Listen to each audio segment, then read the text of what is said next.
ನಾನು ಈ ಒಂದು ಮಹಿಳೆಯಾಗಿ ನಾನು ಒಂದು ಮಾತು ಹೇಳ್ತೀನಿ. ಇವತ್ತು ಕೇಂದ್ರ ಸರ್ಕಾರ ಬಂದ್ಬಿಟ್ಟು ಮಾಂಗಲ್ಯ ಸರನ ಬಿಚ್ಚಿಟ್ಬಿಟ್ಟು ಬಂದು ಎಕ್ಸಾಮ್ ಬರಿಬೇಕು ಅನ್ನೋದು ಯಾವ ಮಟ್ಟಿಗೆ ಸರಿ ಆಗುತ್ತೆ. ಈಗ ಒಂದು ಹಿಂದೂ ಧರ್ಮ ಕಾಪಾಡೋ ಒಂದು ಮೋದಿಜಿ ತಾತ ಅವರು ಈ ಥರ ಒಂದು ಹೇಳಿಕೆ ಕೊಟ್ಟಿದ್ದಾರಲ್ವಾ, ಇದು ಯಾವ ಮಟ್ಟಿಗೆ ಸಾಧ್ಯ ಆಗುತ್ತೆ? ಮತ್ತೆ ನೀಟ್ ಎಕ್ಸಾಮ್ ಆಗಲಿ ಮಕ್ಕಳಿಗೆ ಎಲ್ಲ ಬಿಚ್ಚಿಟ್ಬಿಟ್ಟು ಹೋಗೇ ಬರಿಬೇಕು. ಯಾಕೆ? ಏನಿದೆ ಚೈನ್ ಬಿಚ್ಚಬೇಕು, ಓಳೆ ಬಿಚ್ಚಬೇಕು, ಬಳೆ ಬಿಚ್ಚಬೇಕು, ಎಲ್ಲ ಬಿಚ್ಚಿಬಿಟ್ಟು ಹೋಗಿ ಎಕ್ಸಾಮ್ ಬರಿಬೇಕು. ಮಕ್ಕಳು ಈಗ ನಾವು ಒಂದು ಸಂಪ್ರದಾಯ ಎಂದು ಕಟ್ಟಿರೋ ಮಾಂಗಲ್ಯ ಸರ ಇದು ನಾವು ಎಂಥ ಟೈಮಲ್ಲಿನೂ ನಾವು ಬಿಚ್ಚಕ್ಕೆ ಹೋಗಲ್ಲ. ನಮಗೆ ಒಂದು ಡೆಲಿವರಿ ಟೈಮಲ್ಲಿ ಕೂಡ ನಾವು ಆಗಸ್ಟ್ ಮಟ್ಟಿಗೆ ನಾವು ಮಾಂಗಲ್ಯ ಸರನ ಬಿಚ್ಚಕ್ಕೆ ಹೊಲೋ ಮಾಡಲ್ಲ. ಹಂಗೆ ಇರುವಾಗ ಒಂದು ಎಕ್ಸಾಮಿಗೆ ಇಷ್ಟೊಂದು ಪ್ರಿಪರೇಷನ್ ಯಾಕೆ? ಈ ಪ್ರಶ್ನೆ ನೀವೇ ಕೇಳಿ. ನಾನು ಈ ಒಂದು ಮಹಿಳೆಯಾಗಿ ನಾನು ಒಂದು ಮಾತು ಹೇಳ್ತೀನಿ. ಇವತ್ತು ಕೇಂದ್ರ ಸರ್ಕಾರ ಬಂದ್ಬಿಟ್ಟು ಮಾಂಗಲ್ಯ ಸರನ ಬಿಚ್ಚಿಟ್ಬಿಟ್ಟು ಬಂದು ಎಕ್ಸಾಮ್ ಬರಿಬೇಕು ಅನ್ನೋದು ಯಾವ ಮಟ್ಟಿಗೆ ಸರಿ ಆಗುತ್ತೆ?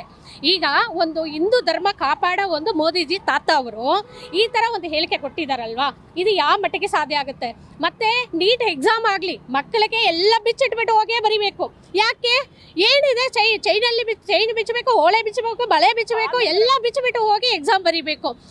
ಮಕ್ಕಳು ಈಗ ನಾವು ಒಂದು ಸಂಪ್ರದಾಯ ಎಂದು ಕಟ್ಟಿರೋ ಮಾಂಗಲ್ಯ ಸರ ಇದು ನಾವು ಎಂಥ ಟೈಮಲ್ಲಿನೂ ನಾವು ಬಿಚ್ಚಕ್ಕೆ ಹೋಗಲ್ಲ. ನಮಗೆ ಒಂದು ಡೆಲಿವರಿ ಟೈಮಲ್ಲಿ ಕೂಡ ನಾವು ಆಗಸ್ಟ್ ಮಟ್ಟಿಗೆ ನಾವು ಮಾಂಗಲ್ಯ ಸರನ ಬಿಚ್ಚಕ್ಕೆ ಹೊಲೋ ಮಾಡಲ್ಲ.